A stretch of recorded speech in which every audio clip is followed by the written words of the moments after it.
This is Jim Sawyer for Capitalism and Crisis.org. Bus was a redneck, I suppose. Still, I want to be fair to Father's memory. I called him Bus. My paternal grandfather demanded we call him Dad.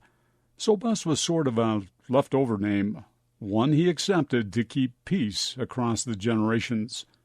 Bus no doubt voted against his economic self-interest and against the interest of his kids' futures repeatedly. Were he still around for the 2016 election, I'm quite sure he would have pulled the lever for Donald Trump. Late in the go-go 1920s, Dad set Bus up in business. After succeeding for a time, however, his youthful dream crashed overnight. Bus and Dad lost everything. Profound changes followed. In desperation, he taught himself typing over a weekend, then won a scarce clerk job with the federal government. Pay was modest, but it offered stability for his young family. 1 month in, however, Bus told off his supervisor, exited, and never looked back. Pride and idealism made it far too painful for him to feed at the public trough, he told me. What a galvanizing image to describe government service. A pig being slopped at a trough.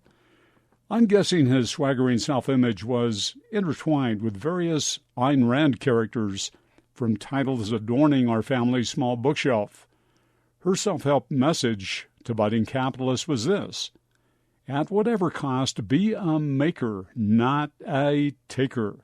One Rand title, The Fountainhead, featured fictional architect Rourke, who destroyed his newly minted building rather than acquiesce to government construction regulations.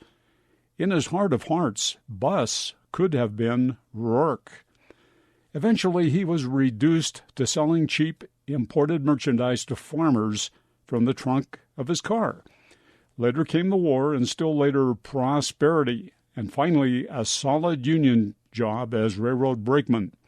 Stability was short-lived, however. He quit again and then started a five-and-dime store that failed before I headed off to college.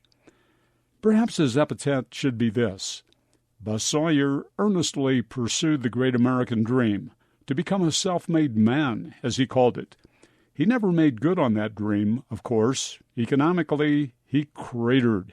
Yes, he lived and died a redneck. Definitely Bus Sawyer would have voted proudly for Donald Trump.